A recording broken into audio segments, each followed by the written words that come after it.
Nah waktu itu kan ada rezeki lebih, orang tua tuh diajakin sama temennya, kebetulan teman bokap gua untuk buka rumah makan. Dan memang di situ lagi ada ruko yang disewain di bawah harga pasar lah ibaratnya. Waktu dia pulang itu datang ke toko lagi, dia buka kok ini toko kayak nggak keurus ya, kok udah berapa hari nggak pernah disapuin gitu kan. Dia makin jalan ke dalam, dia makin diem kok ada bau-bau nggak enak di sini.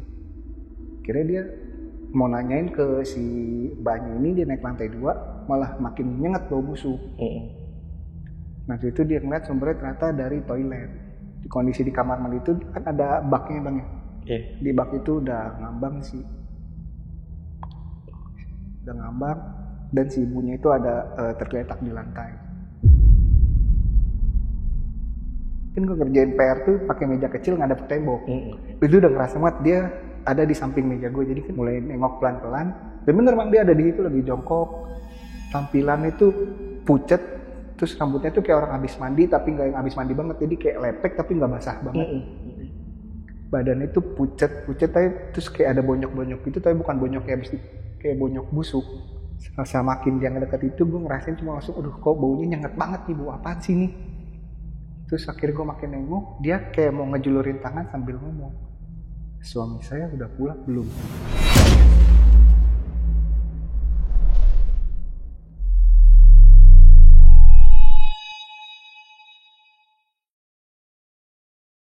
Halo semuanya, kembali lagi di Lentera Malam bareng gue Jamal. Dan hari ini kita akan mendengarkan sebuah kisah dari narasumber yang akan bercerita tentang pengalaman horornya ketika keluarganya ini sudah menyewa ruko 1 tahunan tapi cuma bertahan 4 bulan karena ada sesuatu.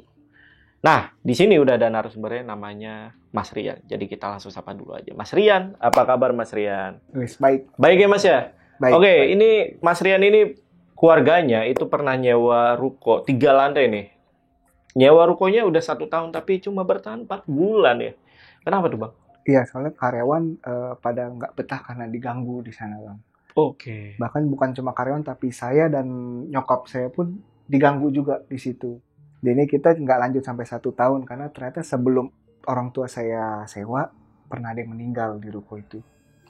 Wow, dan sebelumnya benar-benar nggak tahu ya? Nggak tahu sama sekali Nggak tahu. kita. Tapi tahu dari mana Bang kalau ada yang meninggal di ruko itu?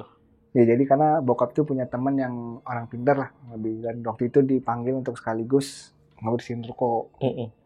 Dan ternyata waktu itu kita juga manggil yang punya rukonya, dan teman bokap gitu cerita kalau memang ada sosok ibu-ibu yang mengakhiri hidupnya di situ.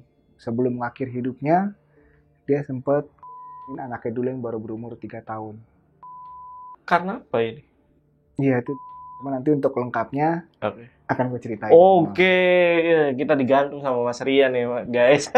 Dan buat teman-teman yang penasaran sama cerita lengkapnya Mas Rian, tonton video sampai habis. Tapi sebelum itu seperti biasa, kalau pengen jadi narasumber di Lentera Malam sama seperti Mas Rian, kalian langsung aja DM ke Instagramnya Lentera Malam, ada di @lenteramalam.id, atau hubungi nomor yang ada di bawah ini. Nih. Oke guys, sekali lagi buat teman-teman yang pengen tahu cerita lengkap dari Om Hao alias Mas Rian ya, mirip banget ya. Tonton video sampai habis dan tanpa basa-basi lagi, saksi misteri kita mulai.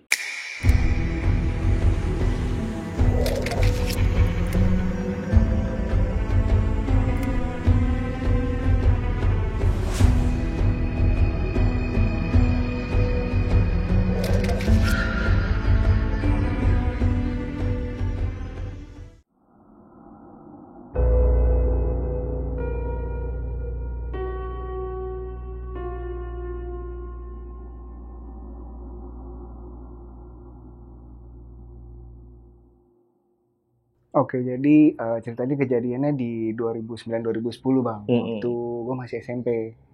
Nah waktu itu kan ada rezeki lebih, orang tua tuh diajakin sama temennya, kebetulan teman bokap gue, untuk buka rumah makan.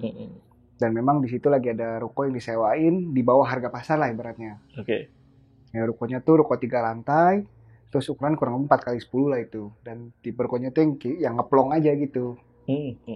Di lantai 1-nya untuk rumah makan, di lantai 3 untuk mes karyawan. Jadi kita ada karyawan juga 2 orang, Mas Agus sama Mas Ato, dia tinggal lantai 3. Di lantai 2 itu dikosongin, cuma ditaruh kasur lipat sama meja lipat biasa untuk gue ngerjain PR, untuk nunggu. Jadi nanti gue pulang sekolah biar irit ongkos, nunggu di situ. Oke. Baru nanti malam dijemput bokap pulang bareng. Di lantai 2-nya itu memang cuma dikosongin sama ada freezer satu lah untuk naruh stok. Ya, kurang lebih emang rukonya ruko biasa aja, dan nggak ada apa-apa tuh, pas awal tuh nggak ada apa-apa. Jalan udah sebulan, kan mulai bosen tuh, jadinya kan dulu kan belum ada handphone kayak sekarang kan. Jadi kayak di ruko tuh nunggu bosen, akhirnya mutusin untuk beli bola plastik. Beli bola plastik sama waktu itu nukerin tiket main game tuh untuk bola basket. Jadi selama di ruko itu kalau nunggu sambil main bola, iseng-iseng lah di atas gitu. Nah kejadian aneh itu baru kejadian setelah gue beli bola ini bang. Oke, sebulan itu. Sebulan pertama Baru tuh nggak ada apa-apa nggak gitu. ada apa-apa ya. Oke. Jadi selang 1 hari setelah gue beli bola, besok lagi di atas tuh biasa sendiri kan di atas, karena biasa di sana ada nyokap juga, cuma dia bantu di bawah. Jadi biasa gue ngerjain PR di atas, ya pokoknya nunggu di atas lah itu nanti. Setelah ngerjain PR tuh sempet pengen rebahan sebentar tuh. Terus pas lagi rebahan atau udah ketiduran, bangun-bangun tuh kayak udah jam 6:30 habis maghrib gitu, udah lumayan gelap. Jadi kan karena dari tadi di atas sendiri, lampu belum nyala tuh. Cuma begitu agak kebangun, ngedenger suara pantulan bola basket. Duk, duk, duk, gitu. Duh, ini ada apaan nih? Cuma kan masih belum mikirin gimana-gimana, cuma emang agak panik aja, gelap gitu. Masih kecil kan tuh, masih SMP. Akhirnya lari, nyalain lampu. Nggak ada apa-apa tuh emang. Tapi emang ada bola ngeglinding doang. Cuma ya udah ngeliat gitu, deg-degan juga gitu kan. Tetap ada merinding-merinding juga nih badan. Cuma langsung lari ke bawah tuh. Sudah nyampe bawah, udah nunggu di bawah aja dah sampai dijemput. Dan karena kejadian itu juga kan jadi lumayan ngeri juga kalau di atas sendiri. Jadi selalu nunggu di bawah. Nah waktu itu setelah beberapa hari kemudian, kurang lebih hampir seminggu kemudian, kondisi lagi rame rumah makan. Itu udah jam 5:30 gitu, jam pulang kantor, orang biasa pada nyari makan mungkin ya. Jadi sama nyokap gue disuruh, udah lu ke atas dulu aja sekalian mandi gitu. Waduh, udah agak ngeri-ngeri, cuma kan nyokap ngomel juga kan, udah buruan mandi sono gitu, biar nanti pulang tinggal ganti baju. Ya udah dah, karena lagi rame juga, gue nggak bisa nunggu di bawah. Mandilah di atas. Pas lagi mandi, bilasan biasa. Begitu udah kelar, tiba-tiba merinding badan bang, semua kayak merinding dingin gitu. Kayak ada udara dingin lewat. Kok gini? Terus akhirnya begitu gue balik, nih gue cara jelasin nih gimana bang ya? Itu kan WC kotak gitu doang. Dan begitu gue balik, pintunya nggak ada. Pintunya hilang. Jadi itu full tembok semua. Dan makin gue ngelilingin tuh makin kayak suasananya berubah, jadi lampu itu jadi warna kuning. Padahal lampu kamar mandi itu harusnya putih. Dan lampunya itu harusnya lampu yang nempel di plafon gitu. Dan ini jadi kayak lampu gantung warna kuning gitu. Berarti nggak bisa keluar nih? Nggak bisa keluar kan. Dan kondisi tiba-tiba makin merinding tuh. Yang cuma bisa refleks, cuma takut. Akhirnya gue jongkok sambil teriak. Udah ketakutan banget teriak. Akhirnya gue malah ngedenger suara gedor-gedor. Gedor-gedor gue makin teriak dong, makin takut. Cuma akhirnya makin kedengeran, mas, kayak ada yang manggil. Dan suaranya gue kenal. Ini kayak suara si Mas Agus ini, karyawan nyokap gue. Dia bilang, gue jawab dong, Mas Agus, iya mas, kenapa mas, jatuh apa gimana gitu, dia takutnya gue jatuh. Ternyata pas gue teriak tadi, kedengeran sampai bawah suaranya. Akhirnya nyokap gue denger, dia nyuruh Mas Agus cek, takutnya gue jatuh di kamar mandi. Dia naik ke atas, dia gedor-gedor gitu, gue panggil, gue nengok, tuh pintunya udah ada lagi. Dan kondisi itu kayak udah normal lagi semua. Yang sebelumnya tadinya tuh kayak jadi kuning dan kayak lusuh. Kayak gimana ya, kayak temboknya itu setengah keramik, setengah cat gitu. Keramiknya yang kotak-kotak kecil, sama tembok itu yang kuning lusuh gitu. Sebenarnya warna putih tapi udah kuning gitu. Kira begitu ngelihat ada pintu lagi, gue langsung buka, langsung lari. Kondisi masih telanjang, untungnya masih kecil, jadi udah mudah amat, yang penting keluar dulu gitu, takut kan. Kira udah gitu, waduh yaudahlah, udah makin panik nih di atas sendiri, makin gak berani tuh. Kira kalau setiap di atas itu, gue minta nyokap temenin. Jadi seenggaknya walaupun walaupun ngeri pun ada nyokap gue gitu, merasa aman gitu kan. Nyokap sempet nanyain kenapa? Nyokap cuma nanyain lu jatuh apa gimana. enggak kenapa-napa tadi, ngeri aja gitu. Ya dia cuma gitu doang. Akhirnya jadi selalu ditemenin nyokap ngerjain PR segala macem. Cuma waktu itu ada satu kejadian nyokapnya tidur, terus lagi ngerjain PR. Gue biasa karena ngerasa ada nyokap gue aman-aman aja. Begitu lagi tengah ngerjain PR, kondisi udah mulai maghrib, ada suara kedengeran kayak orang lagi nenangin anaknya, ibu-ibu lagi nenangin anaknya, gitu. Refleks nengok kan jadinya kan, begitu nengok di tengah-tengah ruangan tuh dekat tangga ada ibu-ibu lagi gendong anaknya gitu. Gue agak panik kan, mulai agak panik. Cuman sampai ada nyokap gue, gue bangunin nyokap gue aja deh. Gue goyang-goyangin, nggak bangun. Dan suara itu makin kenceng. Gue mikir udah makin deket nih. Gue goyangin makin kenceng nyokap gue.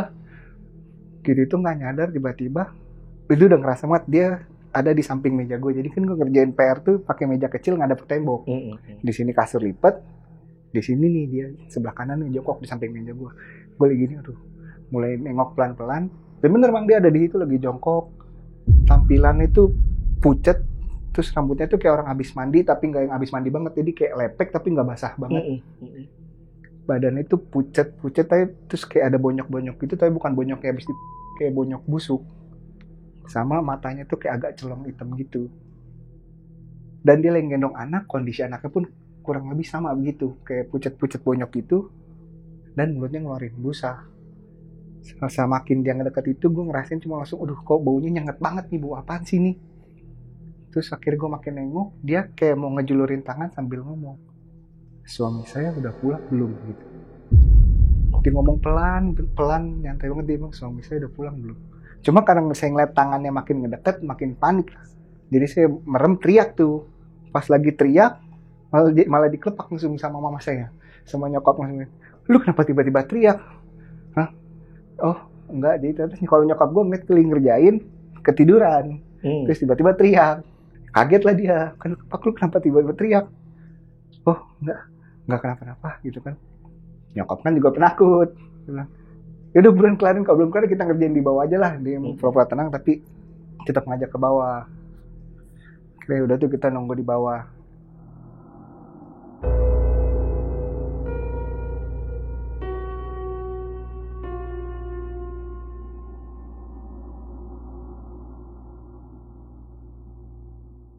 Dua hari sebelum kejadian itu bang, sempat di atas sendiri dulu tuh pas belum ada nyokap. Tadinya ditemenin cuma karena rame dia harus turun. Ini kondisi masih kurang lebih jam 4 sore, masih terang ibaratnya. Waktu lagi ngerjain PR biasa, kali ini kedengeran suara bola plastik lagi ditendang-tendang gitu. Kalau bola plastik tendang kan suaranya beda dia mainnya. Gitu itu kena lah ke punggung. Gitu kena ke punggung, refleks langsung nengok. Begitu nengok, di tengah ruangan ada balita lah ibaratnya, paling baru umur 2 atau 3 tahun lah itu. Lagi ketawa-tawa main-main di situ.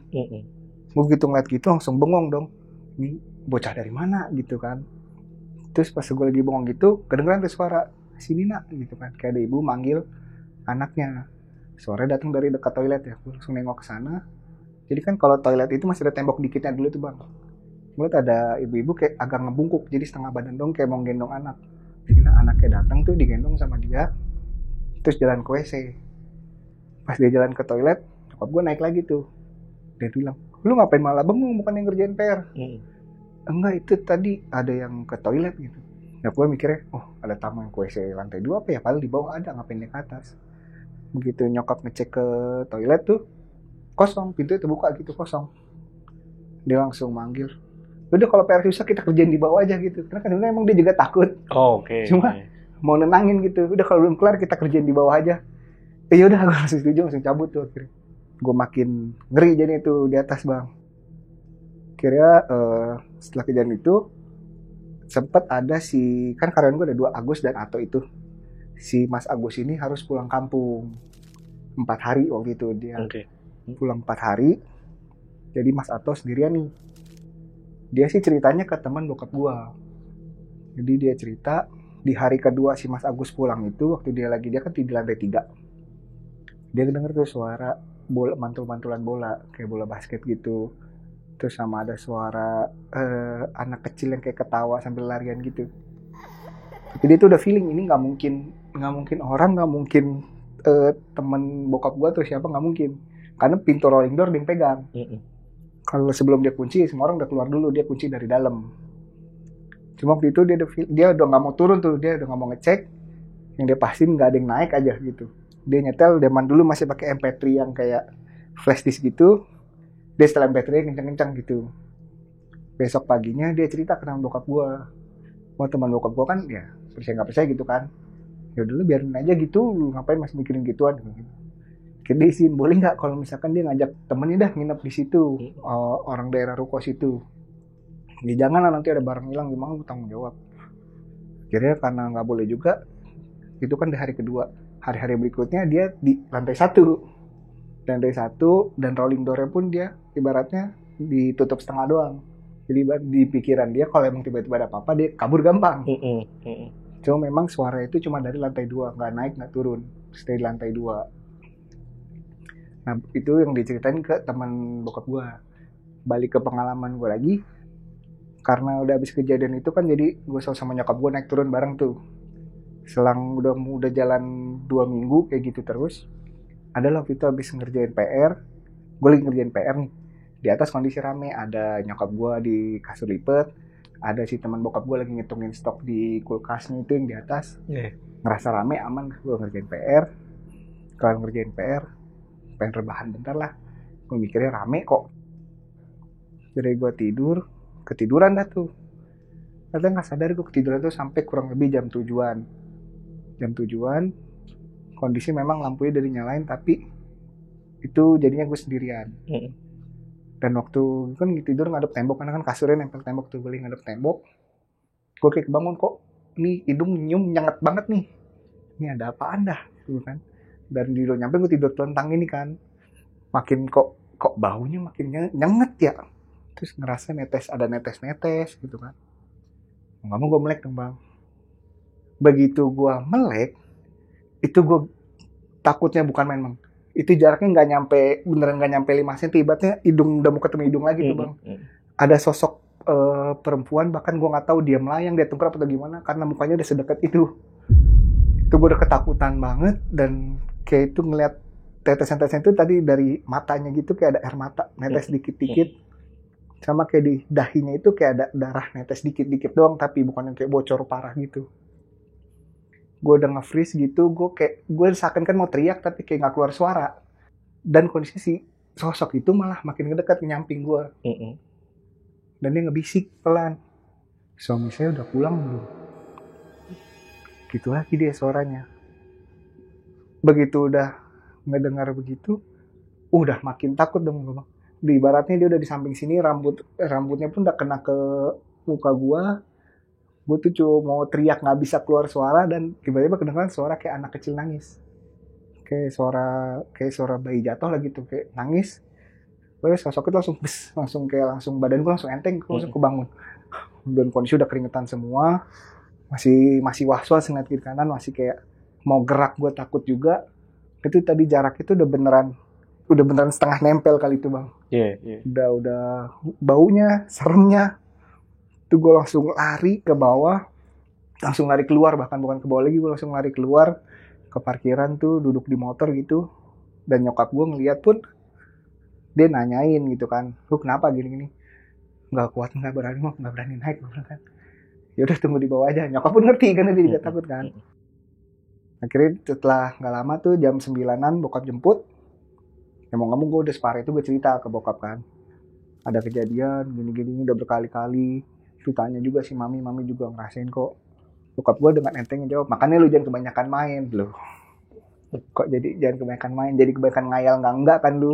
Kurang belajar itu. Loh kok gue malah jadi diocehin bang. Cuma memang nyokap gue paham lah, jadi keesokannya sampai kurang lebih 2 minggu tuh gue selalu nunggu di bawah. Kalau rame pun gue nggak mau ke atas, gue nunggu di parkirnya, duduk di motor orang gitu, pokoknya duduk di pinggiran gitu. Nyokap pun nggak ngomel karena dia juga paham gitu.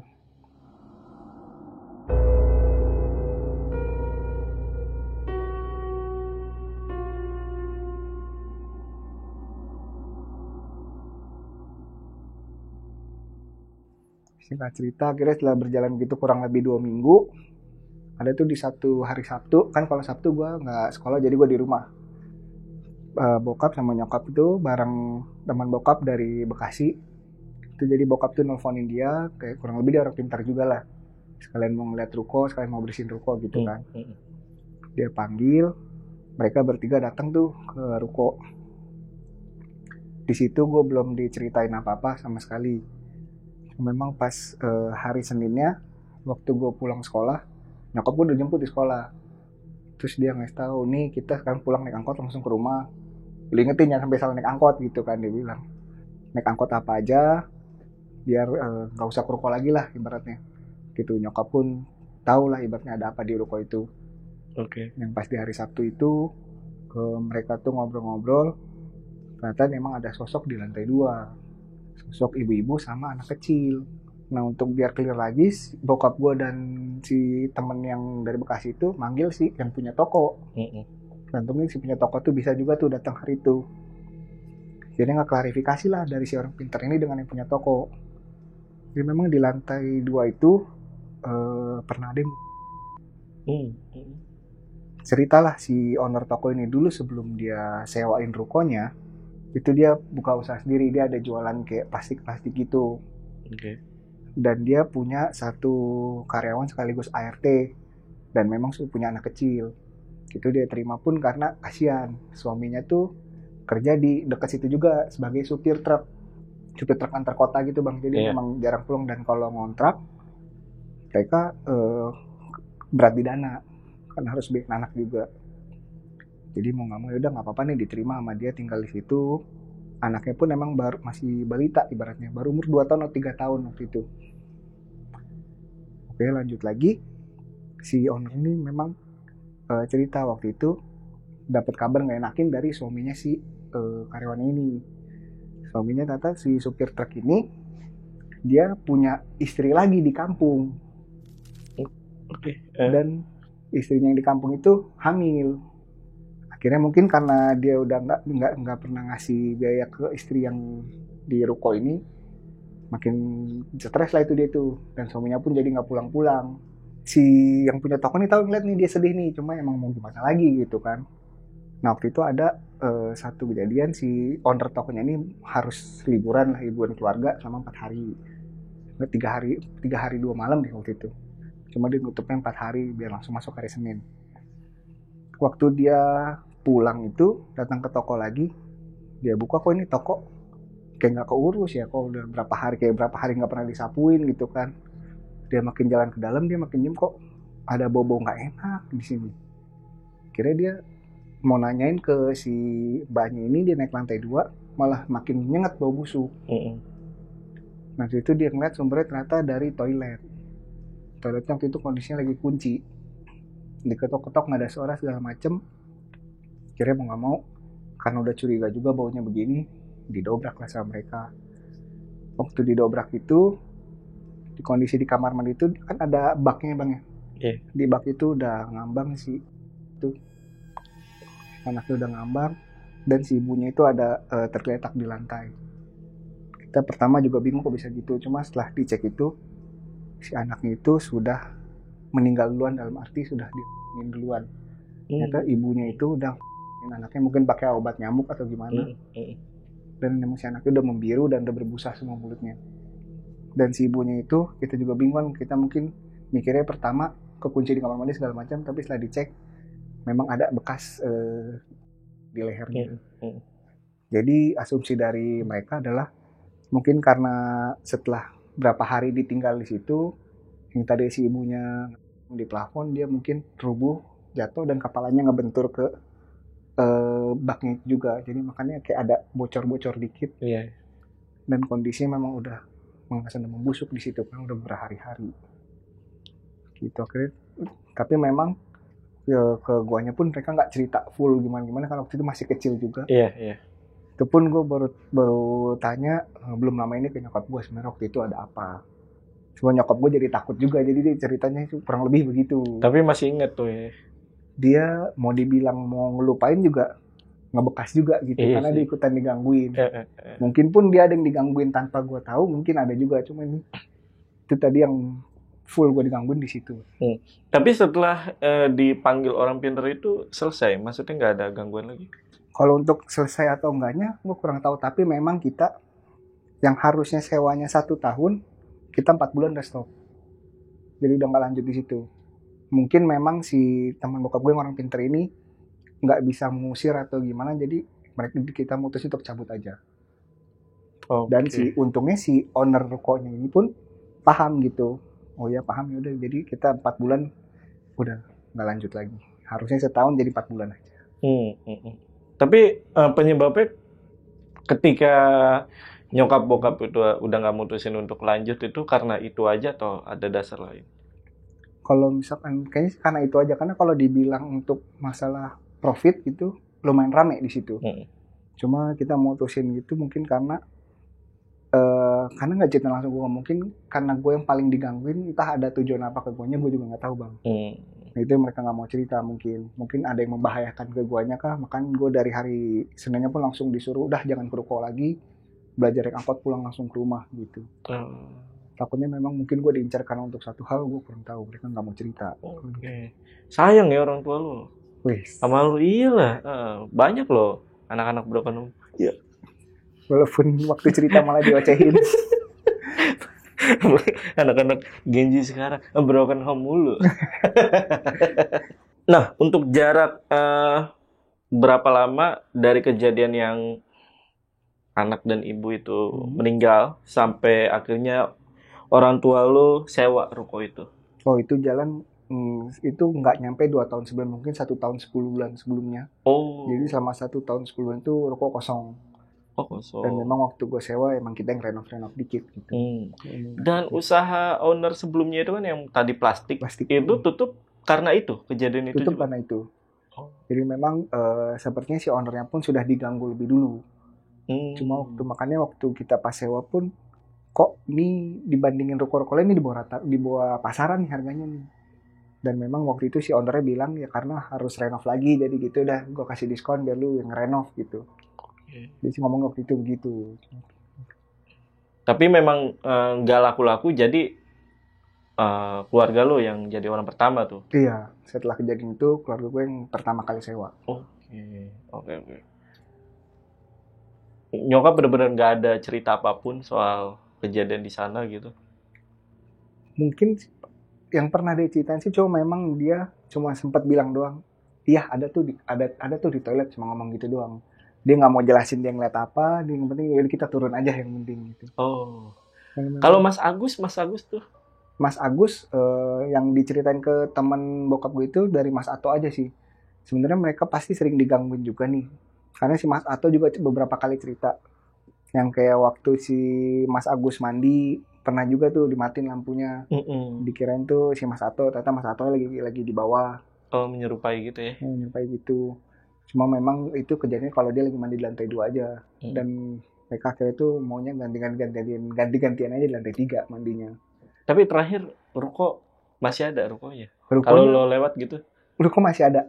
Masih memang ada? Kondisinya terakhir itu sempat ada yang nyewa juga, cuma sekarang lagi kosong lagi.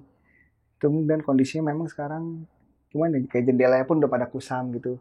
Jadi jendela itu kayak dipasangin stiker spotlight gitu yang kayak warna ungu-ungu gitu kacanya. Tapi rukonya ada nih, ruko-ruko sepi nih ya. Itu rukonya rame, maksudnya sekitar kompleknya. Rame masih. Di samping kiri ruko gue itu masih ada toko listrik, jual lampu segala macam, dan 2 ruko dari kita masih ada restoran Padang gitu. Komplek ruko rame lah itu ya. Iya, dan memang kan rukonya kan sebaris depan, terus di belakang ada baris lagi.